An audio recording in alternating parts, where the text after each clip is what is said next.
Nisam Bulavinaka, and a warm welcome to Speak Your Mind. I'm Louise Kaunisela. This year, Easter, the holiest day in the Christian calendar, will be celebrated this Sunday, April the 4th. It will also mark the end of the Lenten season. My guests today are from the NGO Pacific Youth Correctional Ministry, Pastor Aporosa Rengevi and William Malo. A warm welcome to the both of you to Speak Your Mind. And can you please tell us a little bit about yourself, Pastor Rengevi, as well as William? Thank you. First of all, I just want to thank the opportunity, thank you, Lois, for inviting us for this time together, just to share a little bit about part of our lives and what we do. And I'm thankful that it's happening during our Holy Week. As you know, that most of the churches in Fiji are observing the Lenten season. I hail from the village of Matadaudau in the province of Teleu. Okay, Went to school in Namalata District School, and later on I attended Lelin Memorial School in the Wileu. Spent 4 years as a boarder there. Oh. And later on, I went to attend Bible college from that point. That was later on in my life. I'm married. I have 3 grown-up sons, and we live in Nasinu, where I am ministering in the community there. We attend the Baptist church there in Nasinu, and working together with the community policing, also the rehabilitation of offenders, and so that's what I'm doing right now. Interesting. William? I'm from Nabukelang in Ngau, and I finished off school at Maris Brothers, and then I joined the army. And after leaving the army, I went to Bible College, or the missions training school, and I served around churches in Fiji, and then abroad too, 8 years. And now I'm back in Fiji and helping out with the PYCM. Okay. And I'm enjoying it. It's been, I think, part of my life too. Since I started ministry, I started off, part of my ministry was to work with the incarcerated. So it's been a great part of my life. Yes, interesting journey indeed. It sounds very rich by the sounds of it. So can you tell us about the work you do in prisons and why you do it? Well, Lois, my experience is when I was a young man, I spent quite a number of years in the correctional system in Fiji as an inmate. Okay. I have lived that life. It was one part of my life when I was younger. Yes. And so when I came out, the last time I was there, I was quite a few years back, but something happened the last time I went in. I got a conversion experience, you would say. Yeah? It's all those years, maybe the prayer of my mom and aunties, and came together. The last time I was serving in the prison, it was in the maximum security. Oh. I was there. One of in the early days. Right, early days of your life. It was hard, yes. Hard life, but I thank the Lord that He reached out to me through His love, and it was actually like the time like this. It was the Easter time. Okay. And at that point of time, I was really doing a lot of reflection upon my life. As a young man, I saw my life, no direction, no hope. It was really all blank, so to speak. It's kind of. But then some young people came to the prison at that time. I think they were I later learned that they were from the Campus Crusade for Christ.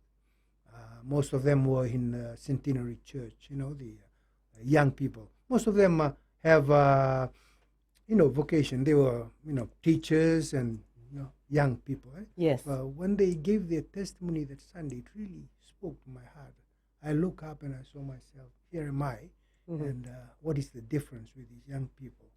I saw the joy in their lives, and they said, we've found a purpose in our life, because when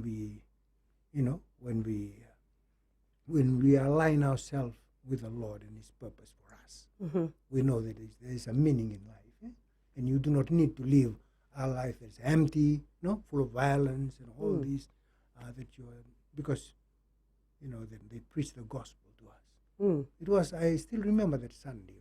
As clear as daylight, Clear, I bet. Yes. Yes. Clear, because that was the Sunday that I made a decision in my cell about, Changing your life. Yeah, that it's not going to be like this. Yeah. I asked the Lord to help me at that point, and I could just sense the deep peace Straight away. Yes. Deep peace Yes. came into my life at that time. I can imagine.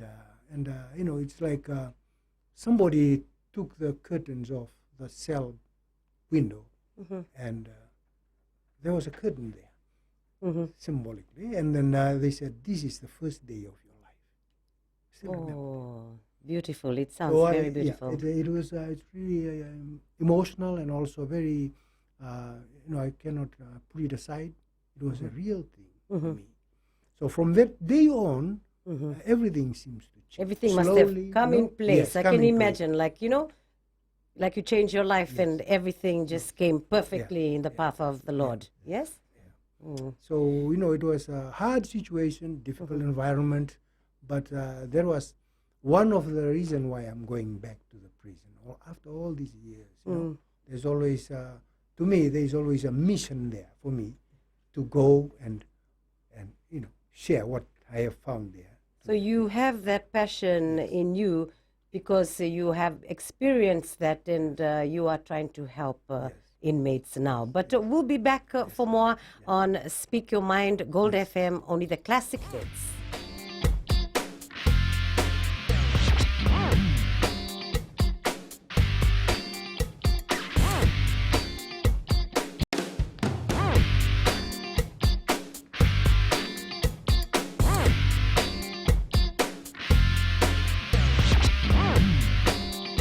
We're back on Speak Your Mind, Gold FM, only the classic hits. We look forward to our long public holiday this weekend and obviously, of course, for billions of Christians around the world as well as here, we'll be celebrating Easter Sunday come April the 4th and also mark the end of the Lenten season. And just so interesting to know, Pastor Rengevi, how you have shared your experience. And it is really enriching for me because we know for a fact, if you're a believer, I mean, that if you have already had a life of, imperfection, I mean, if God wants you to come back to the fold, it is His calling. So now we find out from Pastor William Malo, your experience. Can you tell us about the work you do, how you became interested, and why you do it with Pastor Rengevi? My story is slightly different, or probably very different from Pastor Rengevi. When I was in the mission school, I was looking for a place to be involved in, and the work in prison was introduced to me by himself. So it was kind of interesting. What drew me to be involved in this work is the change that we can actually see in his life as a person. Yes. Because we know his story. Because we are from the same family. And he is my older brother. And when I see him speaking about something that he is working on and working in, the manifestation of the results are there. It's there. I can see it in his life. And not only him, he's got friends too. And his friends are also showing up these changes that is happening in their lives too. And the changes are not only in themselves, but they are also helping it out, moving it out into the community. Mm-hmm. So when it was introduced to me, I was very interested to be involved in. Mm-hmm. It's kind of interesting too for me as a person, because I sort of like an outsider. You know, this team of workers that we have, sort of, they all know the inside of this kind of work and the environment itself. Yeah. So when I moved in, and sometimes when we share our work and our testimonies, I sort of, always say, what drew me here is your life. The change that has come into your life. And it's very I mean, interesting. you mentioned that you were an army officer. I mean, Yes, like, it would be like a really big jump, discipline forces. Yeah. Okay, that's really nice to know. Interesting. Okay, then. So now, my question is, can you tell us about some of the stories shared with you by inmates while visiting our prisons? Well, first, I would love to speak of a few things Sure. during the part of the work that I do. And also, I'd like to invite William to speak on his experience. We work as a team, the PYCM. It's like a non-governmental organization from different churches, different church background. And we believe that the work in the prison and the work for rehabilitation is important that we work together, not just one church, not just one community, but it needs to draw people that are one heart, united, to work together, because it's a big challenge. Yes, I would The imagine. stories that I've heard from there is partly, it's like I am echoing, I'm listening to the echo of my life. Yeah, I mean, who better to do it than someone who's had the experience? There's a lot of regrets for people who are in prison. A lot of young people who've felt that they've blew their opportunity, that they've been given their last chance of doing something, and they've ended up there. And some of them have told me that they needed a chance.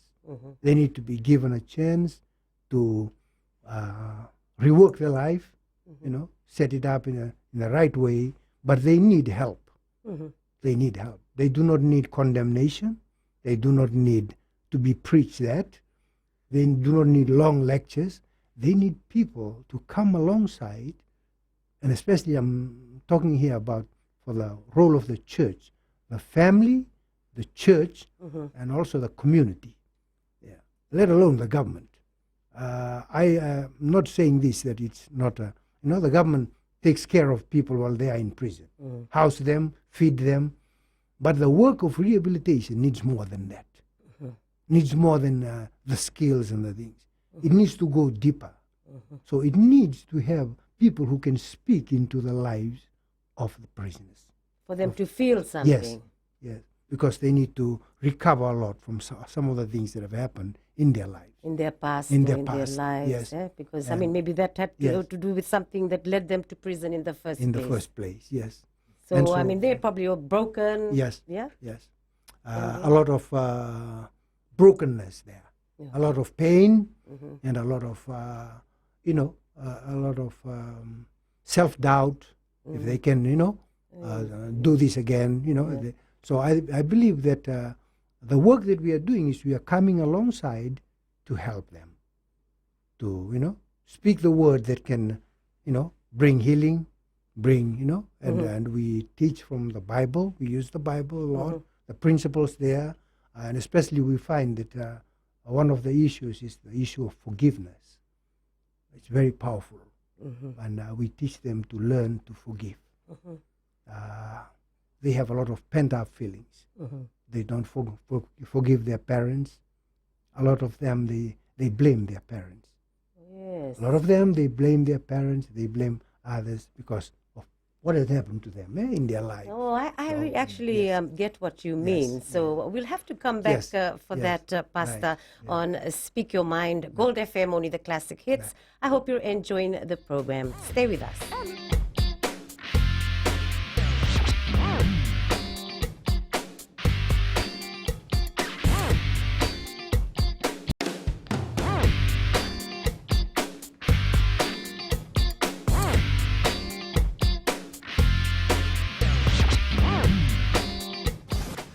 Welcome back to Speak Your Mind. Gold FM, only the classic hits. My guest in the studio is Pastor Rengevi as well as William Malo. And just very interesting, before we went into the break, you spoke about how prisoners tend to blame and don't forgive their parents or whoever is around them. So how do you react to that? What do you say to them? In our small groups, we usually work in the prison. Sometimes we work in small groups, discussion. We call it recovery groups. Okay. Small recovery groups, and we let them talk. We talk and we listen. We do not try to, tell them what to do. Like lecturing. First we let them talk. Okay. From our experience, it's easy for us to jump in and to give them, the solution. You should have done this, you should do this, you should do this. Right. But in our team, because most of our team also have gone through those kind of incidences, what come through life with it. One of the important things that we should give them the opportunity to speak their mind, to in other words, unload. Whether you want to hear it or not, whether it's good to your ears, because the people in the prison are very upfront. When you ask them, they will tell you. If you want to hear them, this is me, this is my life. Okay. So when we are talking like that, our staff I tell them, let them talk. Let them talk, because when they talk, then you will know what is in their life. Where to come in, where to advise them. We are just there to listen to them. And I believe, Lois, that's a very powerful thing. For most of them, that's for the first time they are talking and people are listening. Letting it all out. Yes. And so I think it's important for the church also, for people who are in the helping profession, instead of jumping in, trying to fix a life, you need to listen. Active listening. In other words, you have to put yourself in that position and hold all the answers that come up and let him talk first. And later on you will know exactly how to help him. Yes. From the blaming, because most of the people in the prison, they blame others. That's understandable. They blame others. But human nature. Yes, that's human nature. Yeah. I am innocent. Of this. Okay, I said, just listen to him. Don't when he's saying innocent. Yeah. So, but the thing is, he knows that you are listening. So after that, then we will start, engaging in a conversation. I see. Yeah. Oh, that's excellent. William, what was your experience like? Maybe tell us about your first visit with Pastor Rengevi. Yeah, very much. That's our approach that we are taught by them, because they've been there. I want to add on to that. They gave me to be the coordinator of the women's prison. So I was with the women for 3 years. Okay. So 3 years I was working with the women's inmate. It was quite a little bit difficult for me at the start. Because I was young. I was 25. Oh, okay. And you go into these women and you see them, you meet with them, you try, because it's a Christian organization, you try to be holy. Anyway, yes, I can imagine. Yeah. But one thing I saw inside was this loneliness. When someone hits the brick wall, and sometimes they listen, but you can clearly see in their eyes that they are not listening to you. It's sort of the mind is Lost. wandering, yes. Wandering, yes. That's with the women's prison. And there are some stories they've shared, because sometimes they share personal stories. And some of the stories I'm not at liberty to share. Right. But, I mean, you felt Very emotional much. when yes, you heard the story? Emotional, yes. We visited, when we come out, we are instructed to try go visit them in their homes. And some of the homes we have to go and wait. And I also, then after that, they gave me the juvenile prison to go. I did 3 years tour there. Wow. And Excellent it was interesting, because I went there at a time when it was close to the Easter, very much like this week. Yeah. And I asked if we can do drawings, just so that they can let emotions come out in drawings. So we did a little bit of art. And some of the stories were, the drawings were quite emotional too, because you can sense the feelings they were going through at the time. I got one of the posters, I made it into a poster of this drawing of a boy who drew an Easter lunch. And they were sitting around a table, but there was a chair there that was not occupied. Oh. It tells you his story. I want to cry already. I know. So that's, yes. that's my experience in So, I mean, that But was a big message in that right, drawing. yeah. An empty chair, An which empty chair, obviously yeah. was him. Oh, that's really touching. Okay, well, thank you very much for sharing with us your experience. Okay, I think that I want to talk more in depth about it, but I'm thinking of another topic, because I know, Pastor Rengevi, that you went to boarding school. Did you go to boarding school as well, William? A little, yes. A little? Okay, so maybe we should jump on to that now. I mean, it's been like in the headlines lately, you know, at the beginning of the month, a senior student allegedly assaulted a 15-year-old, while in another case, 12 students allegedly assaulted a few junior students. So they've been told they cannot board, they have to stay home with their parents and go to school. And it's also only been a year now since that horrific viral video of the severe bullying of a student caused a national uproar. Now, since you went to boarding school, what are some reasons in your view children become bullies? That's a difficult question. That's a loaded question. Okay. Well, I will speak from my experience. Yes, please. As a student who went in when I was still very young, I went in to attend class 7 in Lelin Memorial School. Okay. And I came all the way from Tailevu, and they left me there. One of the things is that the boarding school, all boarding schools, I would say, have a culture. Okay. When you go into the boarding school where a lot of, the children gather together, there is always a story, there is always a culture, culture of, of that school. Yeah, so very early you learn how to get along with children, with your peers, with your classmates, and also the senior boys. Now, speaking of boarding, if you are a junior boy in school, you are expected to do the bidding of the senior boys. Right. That's just, that's just the culture all of us who have school. gone to the, yeah. And so that's one of the things, the culture. Yes, of I the get school. what you mean, No, but yes. I have to just interrupt you there. Yes, Sorry, yes. Pastor Rengevi, No, yeah. on Speak Your Mind, Yes. Gold FM, only the classic hits. I hope you're enjoying the program. Stay with us.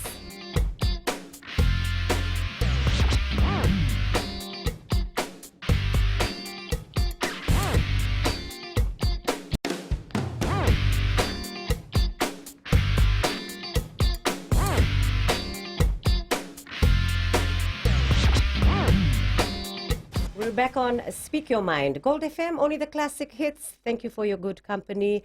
We have this show as a live radio talkback show. So if you want to call in and be a part of the conversation, you can call 3220906 or 7732906. And just interesting topics. We've jumped from the work that you do in prisons. And I thought I wanted to ask you about, since you've been a boarder yourself, about the bullies, since that's on the headlines right now. So it's very interesting to say that, like, it's a culture. When you're the younger student, you're just expected to listen to the older boys, right? Okay, so what do you think could be some solutions to bullying? Yes, I believe that it's very, I would say it is standard in most of the schools. This, they are the weaker ones, they are the stronger ones. So how do they get into trouble, the younger ones, when they answer back or something, or they don't want to do what they're told? Yes, mostly when they are acting up. Where, the senior boys in schools don't want smart aleck children.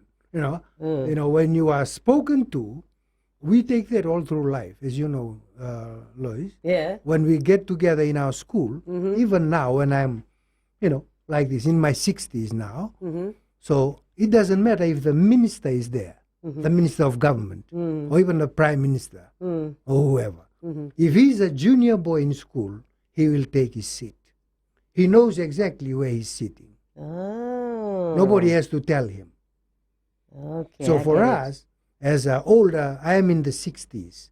I went to school in the 60s. There's only a few people who are older than me from that lot in Lelin. Right. There's only a few people now alive. So when we get together in our place, it's that. It's the younger one, it's the older one. You're still going to follow that Yes, culture, even though it's you've like left that. school. Left school. It's a kind of a respect. That's what I thought. Have respect for the elder boys. For the elders, and and so okay. I believe it's more of the things that have happened. I believe it's more to be addressed by the management of the school. Okay, that's like some of the solutions. Yes. Some of the solutions. Yeah. Not so much as the families or the parents, because the parents don't know what's going on in school. Sometimes the students don't come and tell their parents what has happened. Yes. They are, fearful. Yes. They are ashamed, what has happened there. That's true. So, but I think, looking back in my years in school, we have a very high respect of the teachers that taught us. Okay. Well, that's one of the things, the culture of the school, Okay. the respect. Even though Lelin is like church school, it's a very rough school, very rough. But I think the teachers there were able to get our respect. We obey when they talk. One of my oldest teacher, he's still alive now. He's in his 80s. Master Autiko, Ndauna Kamakama. Okay. He's down in Auckland, with his children and grandchildren. So Master Ndau is well known, and he was the one that taught us when we first came in. Okay. And he is always. I think the teachers need to inculcate into the senior level of the student body this value about looking after the younger ones. Yes, looking I after get the it. weaker Yep. ones. Okay. So because sometimes those things happen, and there's only a few people who do that. Not everybody. Not everybody in that school are like that. Not everybody are bullies. Right. In society too, in the prison, they're still going on. Same thing. Same thing. Right. There's one or two that controls everybody, and so we have to strategize. We have to target those people because very often, though the bullies, they carry a lot of pain in their lives.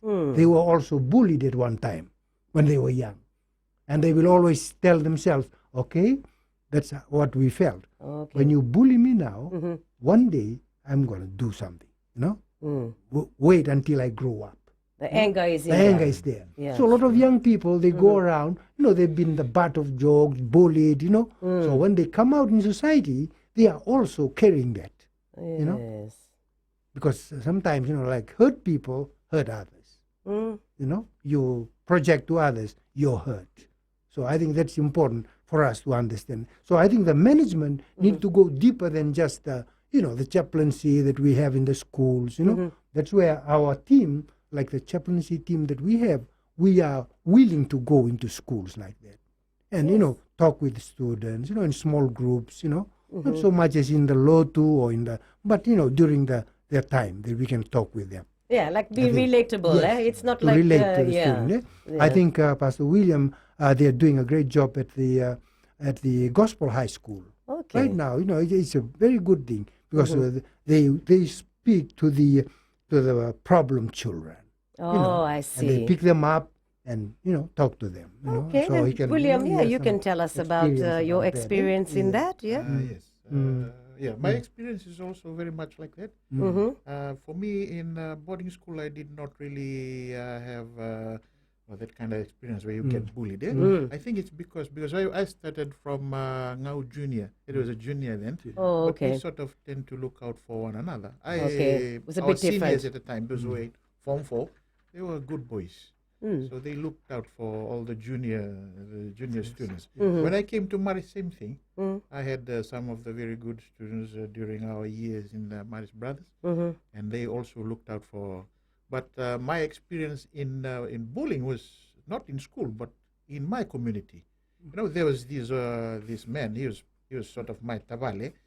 He used to bully me every single day. If I passed over his house, he'll pick up my ears, Man. he'll pull it up, and he'll leave it. And before my feet touches the ground, he'll slap in the back of my head. Give me Man, one real good round. bully, yeah? That's a real bully thing. So he was much older than you? Much older. He was very old. He was that's sort just of like not 14. nice. It's not nice. Yeah. And it created in me a kind of anger. True. That when I grew up in life, I very much was like that. Yeah. I can start a fight. Yeah. This anger is in me. Yeah. True. And when I came to Maris Brothers, I was sort of, my behavior sort of deteriorated, not because of what's happening to me in Suva, but because of what I had nurtured up. Yeah. True. And I think we started a fight here, 1988. There was a big fight in Suva of the students. And I was in the front line of that, all because of this. Because of what that Because of what experience. that experience. Yeah. Sort of created me That kind anger. of feeling. Yes. I sort of can True. say I can take you up. Yeah. But I want to thank the school, the gospel schools. I am involved in the gospel schools at the moment, not fully, but helping out. We are changing from being a scripture department to a counseling department. Lovely. I think Yes. the schools need people like you, yes. more people like Yeah. you. That would be a great solution to the problem. yeah. But we'll have to come back to that on Speak Your Mind. Gold FM, only the classic hits. Hope you're enjoying the program. We'll be back in a moment.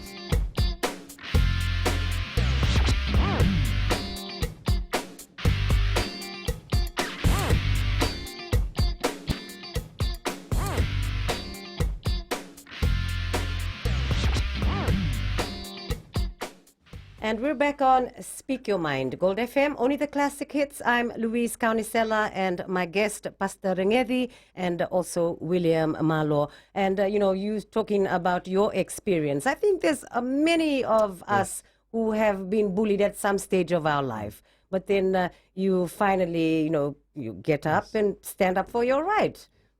So your experience in gospel? It's quite interesting at the moment. I am being asked to be involved. We have a couple of we have a team in the high school, and there is also a team that is in the primary school. All of our 3 schools have counselors, and what they are doing at the moment is to counsel students, looking at a couple of things. One is the issue of their hearts. That's the priority. Okay. And the second one is their family, the families of all of the students. Right. If there is a student that is found to be struggling in his behavior, whether there is the right, they're still looking at the rights of the student, whether they can go and visit their homes. So I'm involved in that. I'm asking them if there are students whom they are struggling with, that they give the name to me, and I can go and visit the families, because we think that the some of the problems are starting from homes, in the home. Some are becoming bullies in schools because they've been bullied in their homes. Oh, okay. So One we and are one looking makes into two, that, yes. So that's what we are looking at the moment, but we are still looking at the legality of this kind of visits, Mm-hmm. because I think at the moment, social welfare, we'll have to ask social welfare again Mm-hmm. whether we have the right to go directly to homes or we have to ask permission Mm-hmm. because of the laws that are coming up now. Eh? Yeah, but I think we need this really a lot to be done in the community because, I mean, geez, I mean, everyone's getting like almost out of control now. I mean, even back in our day, you know, at least we had a bit of manners. I mean, now we can't even find hardly any people with manners, respect, you know. I mean, even we losing respect too. Yeah. So anyway, this is our last segment, and right. because you are both pastors, Yes. I just wanted to ask a bit of an Easter question. So, what is the significance? Just very quickly, I know the time flying. What is the significance of Holy Week and Easter for Christians, and maybe why it's important and the purpose of Lent? Let's just wrap it all up in one. Thank you. I believe that the Lenten season is a season that gives us opportunity for all of us in our different way of our faith journey, wherever we are. It's a good idea. It's about the church calendar. This is the most important, actually, of the calendar of the church, you know, the Easter season. Yes. And so it gives us an opportunity to reflect on our lives and our walk with the Lord and how you are practicing your faith. And looking back, I believe for me, the most important thing is that my faith needs not only to be in words, but also to be in deed. My life needs to reflect what I believe in deeply. And for me, I've been just reading in the Gospel of Mark, devotions, and one of the things that struck me was that here is the Son of God himself who came to this earth, and he came and he was a servant-hearted leader. He said, I do not come to be served, but to serve and to give my life as a ransom for many. I believe the church, in our church nowadays, I believe we need to have more people who follow God, who listen to his word, who love other people, but also who are willing to serve as Christ has shown us. He is not here to be served, to be elevated in a, high position. Yes, but he was there amongst his disciples as a servant. Yes, that is so right, Pastor Rangevi, because, he went to, like the work that you're doing. He went to people who were sinners. Yeah. Because, I mean, if you're already in the church and you're supposed to be a good person, but Jesus went to the sinners. There's plenty examples in the Bible. Eh, Pastor? That's right. And I thank you for your good work too, and also you, William. Yeah. Yes, so your little message, Easter message maybe, from both of you before we finish off. Yes, the message for me, I would like to add on to that one. All who call themselves Christians are channels of life. Anybody who says, I'm a Christian, he is supposed to be channeling life. He cannot run away from that. And I think for this Easter, or for this Lent season, it's good to reflect on that again and see how I can channel life into my community or wherever I am involved in, and also working on influencing that part of where he is connected to in a good way. Yeah, just the reflection part, I think people need to look into that a little bit more practical. Practical, Yes, yes. the practicality of influencing communities. That is very true. Yes, Pastor? Yes. I believe that we have come here at the time that we have been given opportunity to say this. But I believe it comes back to the challenge for the church, for the people of God. This is the challenge for us. Easter season, a time to celebrate, reflect, but also a time to renew our vows, to renew our, to walk with God closely, to do God's will in our lives, to forgive others, to not drag on other things, As Easter, this is the right time. We look at the cross, we see the great sacrifice that the Son of God has done for us. Each one of us. We are all sinners. We all need for His forgiveness. But, He's there. He is the great example. He has given His life for us. And so, as His disciple, followers, we should also give our life to Him and to others, to live as Christ has lived in this world. And that's a really strong message, because it's not easy to serve. I mean, human nature, again, we want to be, we will put ourselves first every time. It's very hard for us to put someone else first. But when you actually do it, you feel so good about it, because, it's something that comes from the heart. But thank you so much. And I look forward to having you both maybe next time on Speak Your Mind. And I wish you a happy Easter in advance. Thank you. And also a happy Easter to you listening in right now in advance and on FBC TV. Thank you so much for your good company. And that was my lovely guest today, Pastor Rengevi and William Malo. Vinaka.